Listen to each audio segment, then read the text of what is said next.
ये कमरा मेरी बेटी का याद दिलाता है। मैं क्या करूं, मुझे कुछ समझ में नहीं आ रहा है। एक तरफ मेरे पति जो मेरा वजूद ही खत्म कर दिए, मेरी बेटी का वजूद खत्म कर दिए, और ये मेरी बेटी, मैं जिसके लिए डरती थी वही हो गया। मेरी बेटी को भी वही सब सहना पड़ रहा है। मैं माँ हूं, ना करूं तो क्या करूं।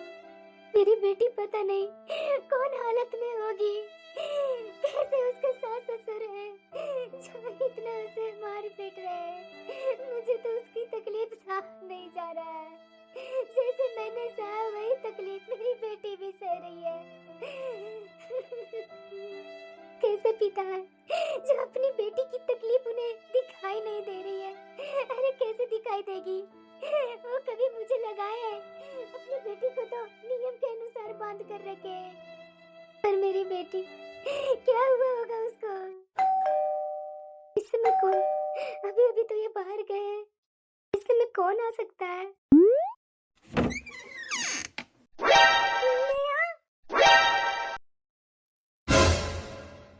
इसके पूरे शरीर में तो मार पिटाई का निशान है।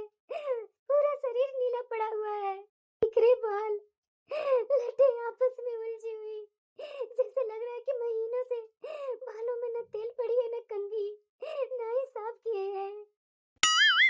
माँ, प्लीज मुझे और मेरी बेटी को बचा लो माँ, वरना वो लोग हम दोनों को मार देंगे। बड़ी मुश्किल से उनके जंगल से भाग कर आई हूँ माँ। माँ, वो लोग मुझे कमरे में बंद करके रखते थे, किसी से मिलने नहीं देते। अगर आज आप अपने साथ नहीं दिए तो आपकी बेटी मर जाएगी माँ। माँ, आप और पापा मुझे माफ कर दो माँ। पापा से बोलो ना मुझे बचा ले। माँ, मैं बहुत बड़ी गलती की थी माँ, उसकी मैं माफी मांग रही हूँ माँ। मैं क्या करूँ माँ, मुझे समझ नहीं था माँ, माफ कर दो माँ। अच्छा, तो आखिरकार अपनी बेटी को बुला ही ली तूने। ये लड़की उठ यहाँ से, उठ यहाँ से, कल मेरे घर से। माँ, पापा, मुझे माफ कर दीजिए पापा, मैं आपको पैर पकड़ती हूँ पापा, मुझे माफ कर दीजिए, लेकिन मुझे इस घर से मत निकालिए पापा। मैं कहाँ जाऊँ पापा, मेरा कोई सहारा नहीं है। जिस सहारे को हाथ पकड़ करके गई थी ना, उसी के पास जाओ, लेकिन मेरे घर में 1 मिनट भी नहीं रुकोगी। कल मेरे घर से। पापा कसम जाओ ना माँ। बहुत हो गया तेरा नौटंकी, निकल घर से। रुक जाइए, आपको इतनी मेहनत करने की कोई जरूरत नहीं है, हम लोग खुद चले जाएंगे। क्या कहा तूने? हम दोनों? हाँ, तो बहुत अच्छी बात है, तुम दोनों अभी के अभी निकलो मेरे घर से, माँ बेटी। हाँ, हम दोनों माँ बेटी आपके घर से चले जाएंगे।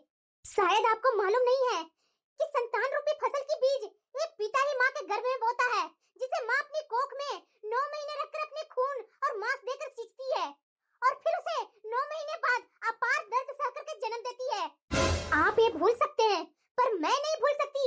किसी ने शादी चाहे लव मैरिज की हो या तो अरेंज मैरिज की हो, उसकी सफलता की कोई गारंटी नहीं ले सकता, जब तक कि अगर पति पत्नी के रिश्ते में एक दूसरे के प्रति प्यार और विश्वास, सम्मान ही ना हो तो।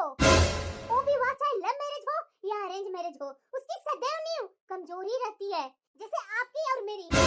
जो अरेंज मैरिज का रट लगा रखे हैं ना, तो हमारी भी शादी अरेंज मैरिज ही थी। फिर क्यों आप मुझे शादी के 30 साल बाद भी मारते पीटते और गाली देकर के अपमानित करते रहे? क्या मैं जान सकती हूँ? मैं मजबूर थी, क्योंकि मेरा साथ देने वाला कोई नहीं था, लेकिन मैंने अपने अपमान को भी अपना मजाक समझ करके हवा में उड़ाती रही।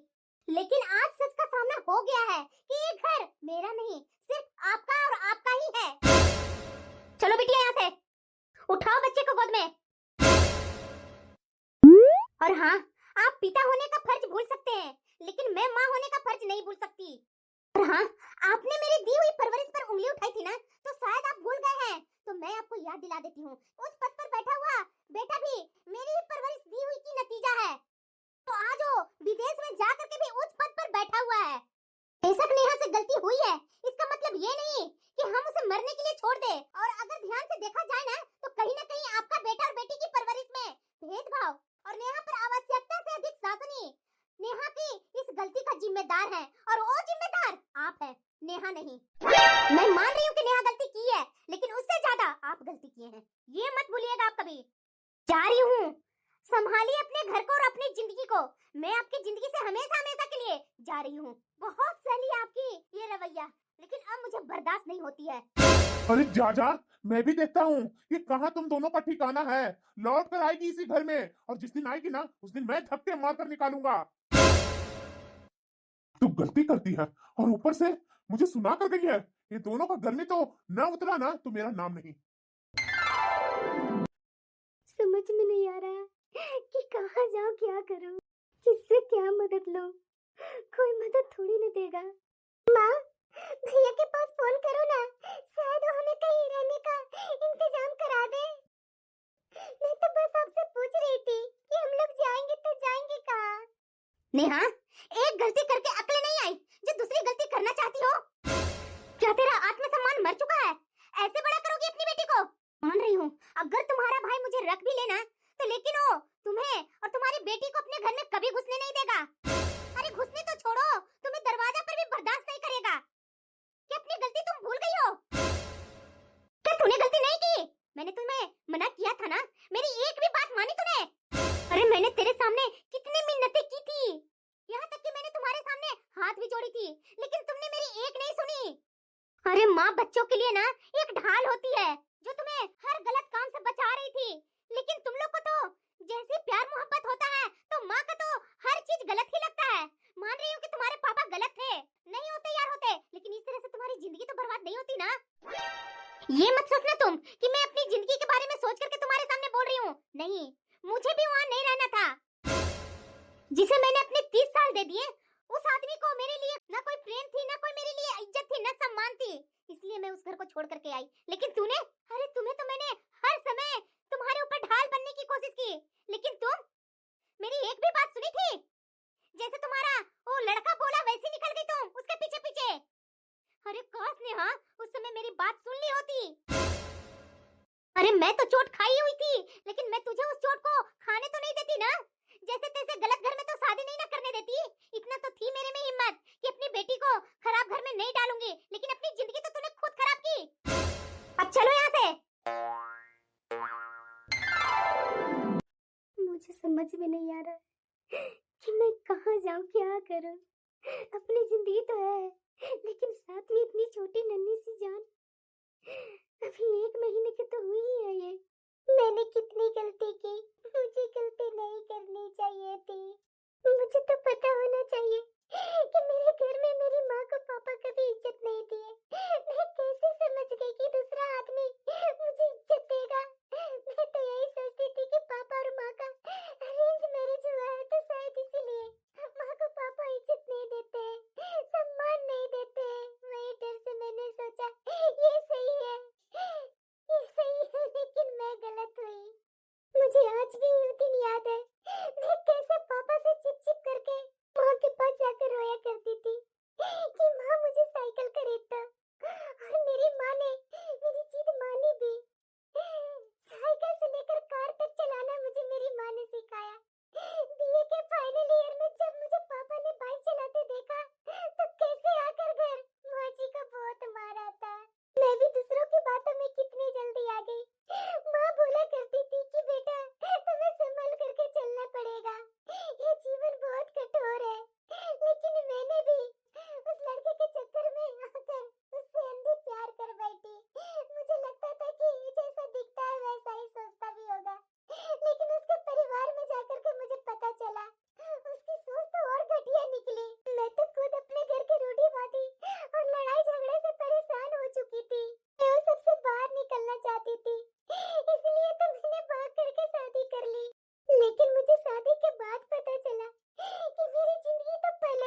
लिया और स्वीकार भी कर लिया।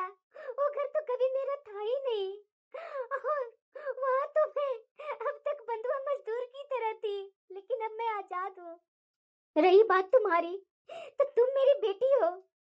गलती तूने की थी, लेकिन शायद उसमें कहीं ना कहीं मैं भी दोषी थी, जो मैं तुम्हारा विश्वास न जीत पाई। खैर, जो बीत गया, अब उसके बारे में सोचकर क्या फायदा। अब आगे के बारे में सोचते हैं कि आगे क्या करना है।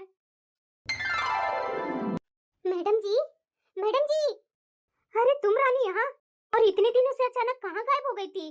घर नहीं आती थी काम करने? मैडम क्या था ना कि मुंबई चली गई थी मैं। पर क्यों? यहाँ भी तो तुम्हारा काम चल रहा था ना? अब मैडम मैं क्या करूँ, मेरा पति छोड़ दिया था दूसरी औरत के चक्कर में, तो मैं यहाँ कैसे रह पाती, इसलिए मैं अपनी बेटी के यहाँ चली गई थी। लेकिन मैडम आप यहाँ कैसे?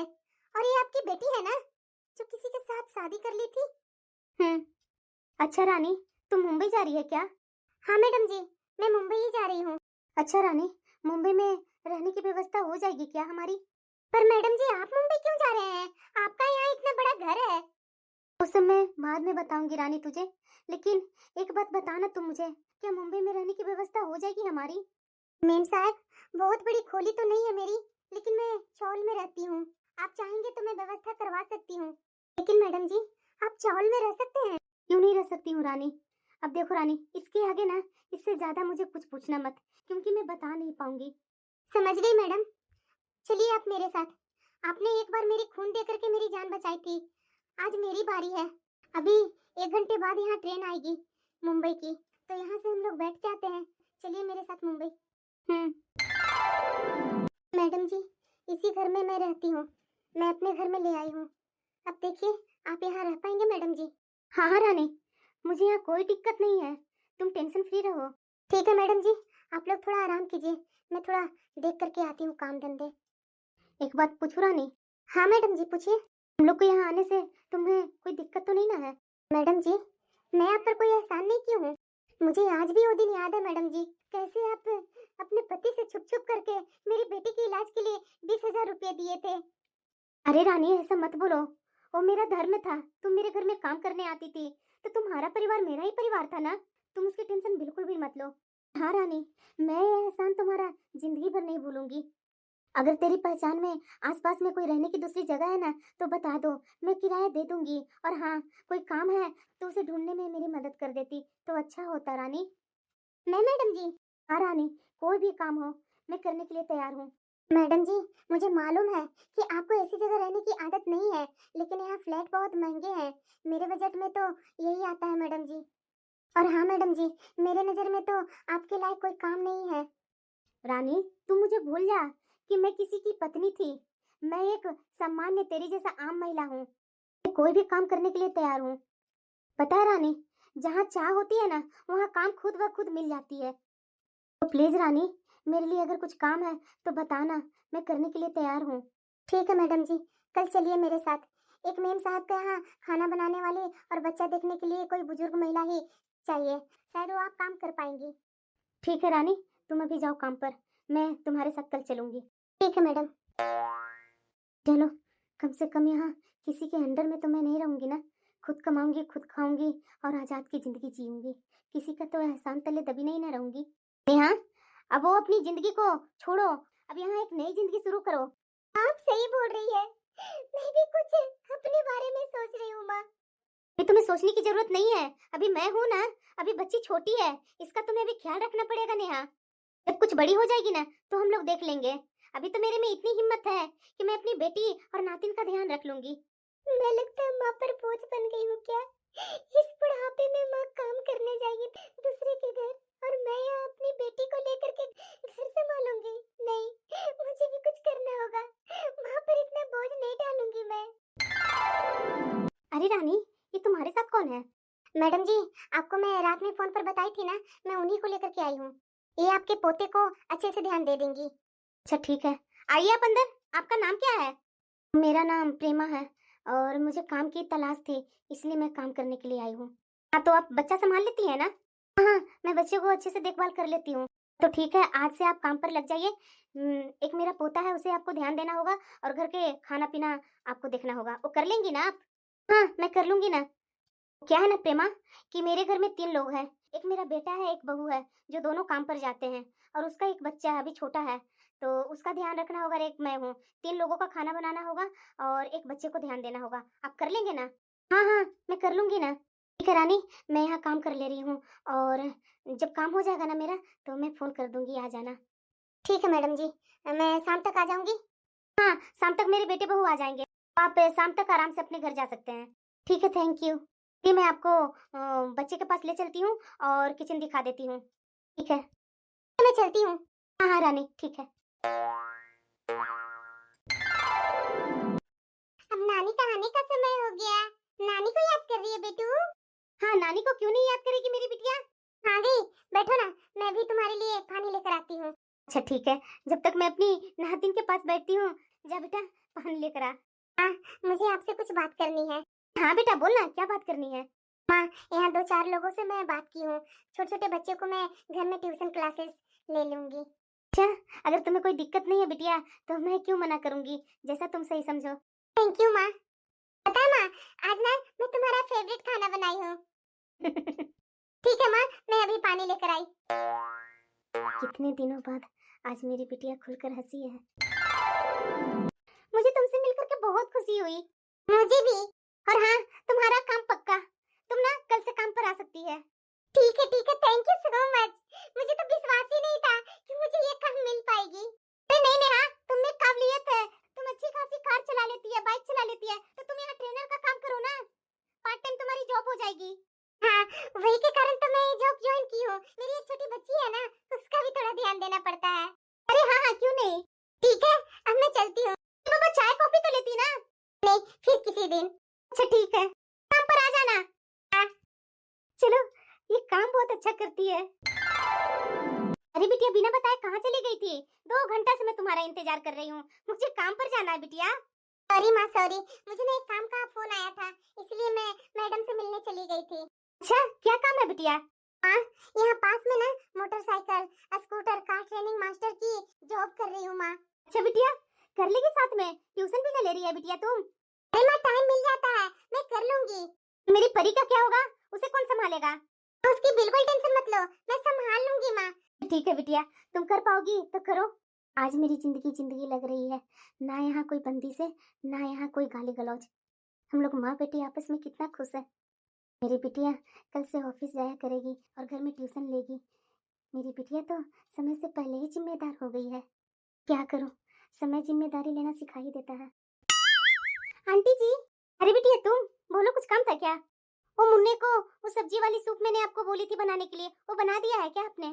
हाँ बिटिया, मैं बनाती हूँ और मुन्ने को पिला भी दी हूँ। ठीक है, थैंक यू आंटी जी। बिटिया, थैंक यू की क्या बात है, ये तो मेरा काम है ना। पर जो भी हो आंटी जी, आप हमारे घर में आते हैं, इतने सालों से काम कर रहे हैं, तो मुझे ना आपके साथ एक अपना रिश्ता लगता है कि आप मेरे मुन्ना को देखभाल करने वाली एक मेरी सहायिका हैं। सच में आंटी जी, अगर आप नहीं होती ना, तो मैं घर और ऑफिस संभाल नहीं पाती। अरे नहीं नहीं बिटिया, ऐसी कोई बात नहीं है। अच्छा आंटी जी, माँ जी तो अच्छा व्यवहार करती है ना? बिटिया, अच्छी बर्ताव करती हैं आपकी सास। थोड़ी माँ जी थोड़ा रूखा स्वभाव की हैं, लेकिन वो दिल से अच्छी है। उनकी बातों को ना अपने दिल पर कभी लगाइएगा नहीं। नहीं नहीं बिटिया, ऐसी कोई बात नहीं है। हो, थोड़ा बहुत होता है ऊपर नीचे, तो मुझे कोई दिक्कत नहीं है। ओ, मैडम जी मुझे बता देती हैं तो मैं कर लेती हूँ। अच्छा ठीक है आंटी जी, अब मैं अपने ऑफिस चली। मुन्ना को अच्छे से ध्यान रखिएगा। हाँ बिटिया, इसकी टेंशन बिल्कुल भी मत लो। पता है बिटिया, तुम्हारा बेटा को मैं देखती हूँ ना, तो अपनी नातिन याद आ जाती है। सच्ची में कितने अच्छे हैं ये लोग। मुझे तो डर लगता था कि ये सब काम करूंगी तो मेरी इज्जत चली जाएगी, लेकिन नहीं, यहाँ भी लोग अच्छे अच्छे हैं। काम कर कर कर मैं थक जाती हूँ, लेकिन मेरे पति को थोड़ा सा भी ध्यान नहीं रहता है। पता नहीं वो अपनी जिम्मेदारी कब निभाएंगे।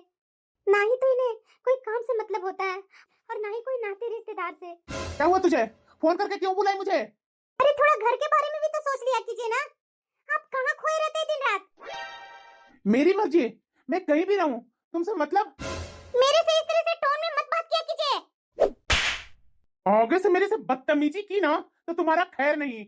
और हाँ, अगर तुमसे घर, ऑफिस और बच्चा नहीं संभलता, तो छोड़ क्यों नहीं देती नौकरी? तुम मुझे बोलती है काम करने के लिए, और खुद पैसा कमाती है जो मायके में भेज रही है तुम। अपने मायके वाले को नहीं बोलती है कमाने के लिए, सिर्फ मुझे बोलती है। बताएगी अपने मायके पैसे क्यों भेजी? तो मुझे मेरी ही तनख्वाह पर इतना हक नहीं है कि मैं अपनी मर्जी से खर्च कर सकूं। मेरे भाई की जरूरत थी तो मैंने दे दिया, और कौन सा वो लेकर के रख लेंगे। बोला तो उन्होंने कि अगले महीने दे देंगे। आप भी तो अपने घर वालों को बिना बताए पैसे भेजते हैं, तो मैं क्या आपसे कभी मना किया? बिटिया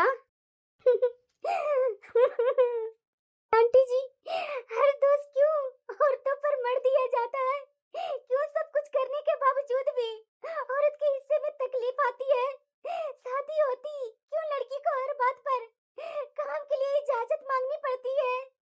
जब मैं इनके घर वालों पर पैसे खर्च करती हूँ तब इनको तो बहुत अच्छा लगता है, लेकिन अगर मायके या खुद पर खर्च करती हूँ तो इजाजत लेनी पड़ती है। क्यों आंटी जी, क्यों? मुझे तो विश्वास ही नहीं हो रहा है, इतने बड़े शहर में और पढ़ी लिखी आत्मनिर्भर महिला के साथ ऐसा भी व्यवहार हो सकता है? बताइए ना आंटी जी। बिटिया, अपने अनुभव से मैं कह रही हूँ, तुम अपने पति को खुली और कड़ी चेतावनी दे दो कि तुम उसका व्यवहार आगे से बर्दाश्त नहीं करोगी, वरना जिस आदमी ने एक बार तुम पर हाथ उठाया ना और तुम चुपचाप सह ली, तो जिंदगी भर और हर बात पर तुझ पर हाथ उठाएगा और अपमानित करेगा। पता है बिटिया, गृहस्थी चलाने की जिम्मेदारी और हिस्सेदारी पति पत्नी दोनों को होनी चाहिए, किसी एक पर नहीं। बच्चों के कारण मैंने भी अपने पति का हर गलत व्यवहार और मारपीट को पूरी उम्र बर्दाश्त की। मुझे लगता था कि इससे बच्चों का भविष्य सुधर जाएगा, लेकिन ऐसा कुछ नहीं हुआ, बल्कि उसका उल्टा असर हुआ बच्चों पर, क्योंकि बच्चा जितना सिखाने से नहीं सीखता, उतना आसपास और परिवार का माहौल देखकर सीखता है। क्या आंटी जी, आपके साथ भी यही हुआ था?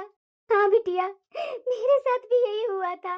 मैंने भी अपने बच्चों के भविष्य के लिए अपने पति का मार पीट गालियां सब मैंने बर्दाश्त किया, इसलिए कि मेरे बच्चों की जिंदगी सुधर जाएगी, भविष्य बनेगा उनका, लेकिन ऐसा कुछ नहीं हुआ। मेरी बेटी का तो जिंदगी बर्बाद ही हो चुका है। आज मेरी बेटी मेरे साथ यहाँ किस मुश्किल घड़ी में रह रही है ना, वो मैं ही जानती हूँ। मेरी बेटी को उसके ससुराल वाले ने भी नहीं बख्शा, वो सब हमारी गलती के कारण। मेरी बेटी ने भी गलती कर दी। आंटी जी, आप सही बोल रहे हैं।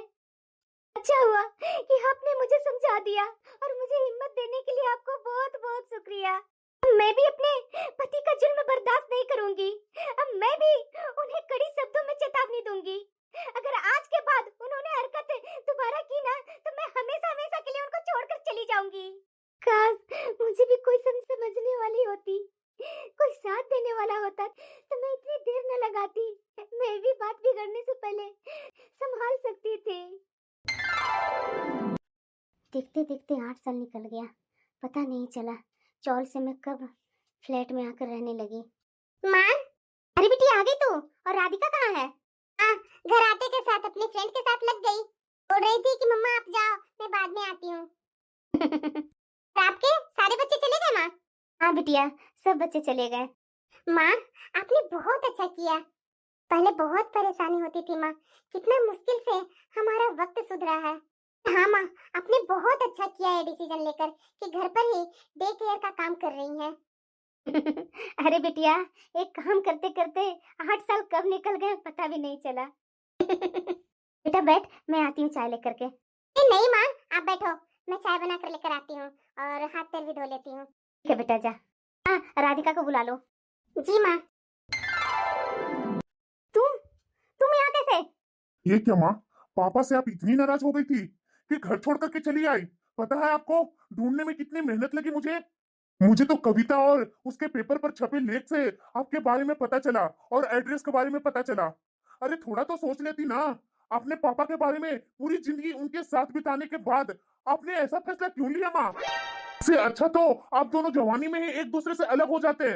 तब भी तो पापा आपको नशे में मारते थे और गालियां देते थे। तब आप ये अगर फैसला नहीं लिया तो अब क्यों माँ? अरे बेटा, इसे तो अपने ऊपर घमंड आ गया है। थोड़ा सा दुनिया के सामने सम्मान क्या मिला, ये तो पूरी दुनिया में ही उछल रही है। और देखो जरा देखो, क्या गोगल्स लगा करके खड़ी है हमारे सामने, इसकी इतनी मजाल। इसे तो मैंने कभी सम्मान नहीं दिया और इसे आज पूरी दुनिया सम्मान दे रहा है। बेटा तू किससे बात कर रहा है? किसे समझाने की कोशिश कर रहा है? जरा ध्यान से देख अपनी माँ को, कैसे शान से घमंड से हमारी बराबरी में खड़ी है, और इसे जरा सा भी शर्म नहीं आई कि इसका पति, इसका बेटा दरवाजा पर खड़ा है, इसे अंदर तो ले लूं। इसे तो समाज बिरादरी में हमारे इज्जत मान सम्मान की चिंता ही नहीं है। अगर चिंता होती ना तो ये घर छोड़ करके आती ही नहीं। इसके चाल चलन तो शुरू से ही ऐसे थे, तभी तो इसने अपनी बेटी को भी बिगाड़ दिया। वो तो बस मेरे बेटे पर इसका जोर नहीं चला, वरना ये तुझे भी बिगाड़ देती बेटा। माँ, अरे पापा, ये सब कोई और से नहीं, नेहा की वजह से हुआ, वरना माँ कभी ऐसा करने की हिम्मत भी नहीं कर सकती थी।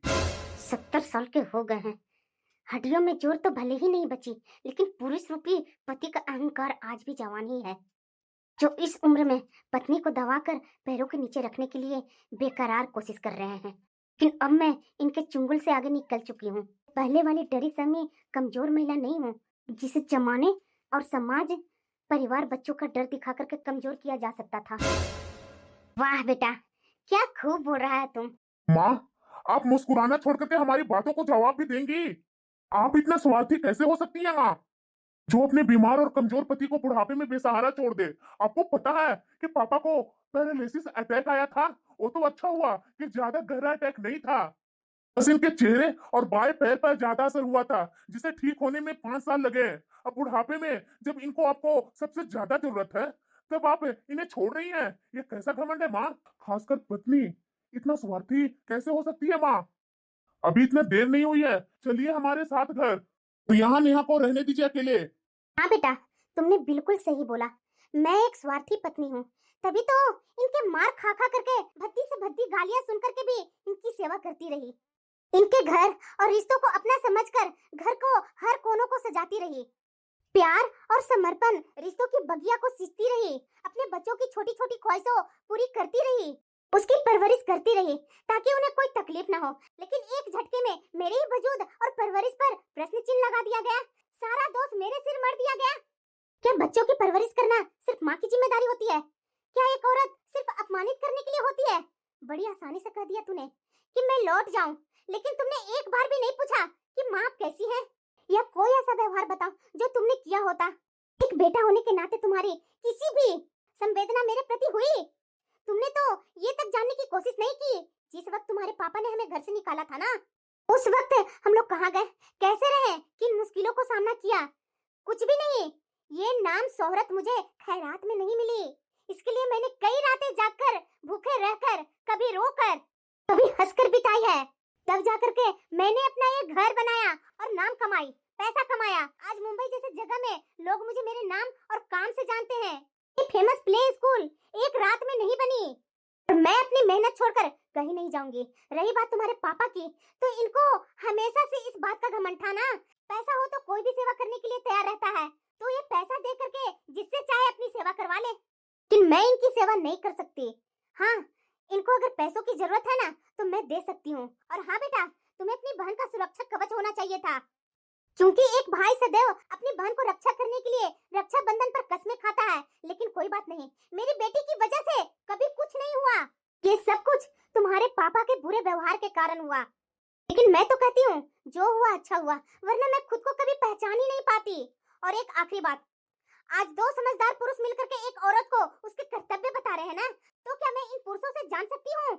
क्या आप दोनों को भी उतना ही अपने कर्तव्यों का बोध है जितना आप दोनों मुझे बता रहे हैं?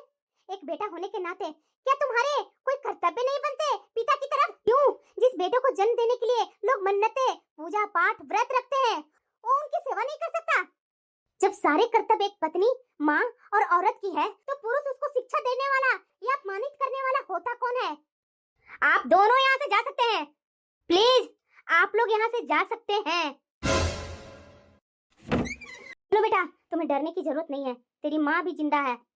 देखो, ऐसे ऐसे लोगों को सामने हमें अपनी आंसू नहीं दिखानी चाहिए, वरना ये लोग हम लोग को कमजोर समझ लेते हैं।